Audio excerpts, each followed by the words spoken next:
80च्या पुढे जातीये, ठाकरे बंधू 60च्या आसपास अजून तरी, म्हणजे हे सुरुवातीचे कल आपण म्हणतोय आघाडीवरती आहे.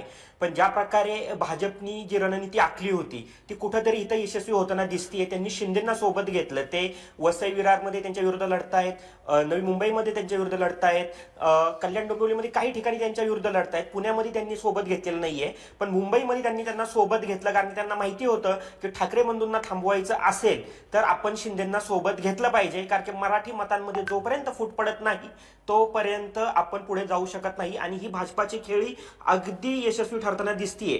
मराठी मतं जेवढ्या ताकदीनं ठाकरेंच्या बाजूने उभा राहायला पाहिजे होती तेवढ्या ताकदीनं ती उभी राहिलेली सध्याच्या कालावरनं तरी दिसत नाहीये. मराठी मतांमध्ये फूट पडलेली आहे आणि त्या फुटीचा फायदा भाजपला होताना दिसतोय. आणि ज्या प्रकारे उत्तर भारतीय, गुजराती, जो आपण 12-13% मतदान आहे असं म्हणतो, तर ते एकत्र येऊन इथं कुठंतरी पुढे जाताना दिसतीये. म्हणजे मी असं बघत होतो की मुंबईच्या रिजन मधल्या ज्या महापालिका आहे त्यामध्ये काय चित्र आहे.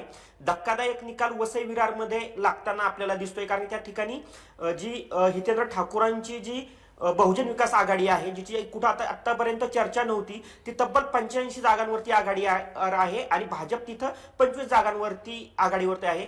ठाकरेंना दाखवून दिलेलं आहे की तुम्ही तुमच्या होम ग्राउंडवरती कसं लढलं पाहिजे. तुम्हाला त्या सगळ्या ग्राउंडचा अंदाज आहे की कुठं प्लस मध्ये आहोत, कुठं मायनस मध्ये आहोत. जर ह्या निकालाच्या सुरुवातीच्या कलांना जर आपण पाहिलं तर ठाकरेंना मराठी सोडून इतर जी मतं आहेत ती मतं मिळवताना त्यांची दमछाक होताना दिसतीये. ती जर मतं त्यांच्या पारड्यामध्ये आलं असतं तर हे नेमकं चित्र उलट दिसलं असलं. काँग्रेस 10 जागांवरती पुढे आहे, म्हणजे मुस्लिम मतं ही काँग्रेस सोबत राहिलेली आहेत. स्थानिक त्यांचे जे उमेदवार आहेत त्यांच्यासोबत राहिलेली दिसली आहेत. त्या मानानं लोकसभेला आणि विधानसभेला ज्या प्रकारे मुस्लिम मतं ठाकरेंच्या मागे उभी राहिली होती त्या प्रकारे इथं उभी राहताना दिसलेली नाही. आणि विशेष म्हणजे प्रचारामध्ये पण ठाकरेंनी तो मुद्दा आणलेला नाहीये.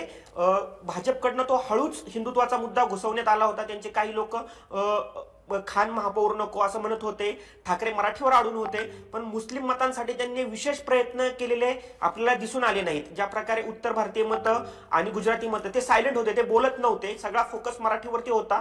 परंतु मतदानामध्ये त्यांनी एकट्टा मतदान केलं आणि त्याचा फायदा भाजपला आपल्याला कुठंतरी सुरुवातीच्या कलांमध्ये दिसून येतो. अजूनही हा कल फायनल नाही आहे.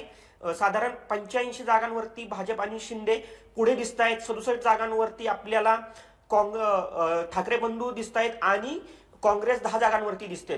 तर ठाकरे आणि काँग्रेस एकत्र आलं तर त्यांची बेरीज ही भाजप आणि शिंदेच्या पुढे जाताना आपल्याला दिसत नाहीये.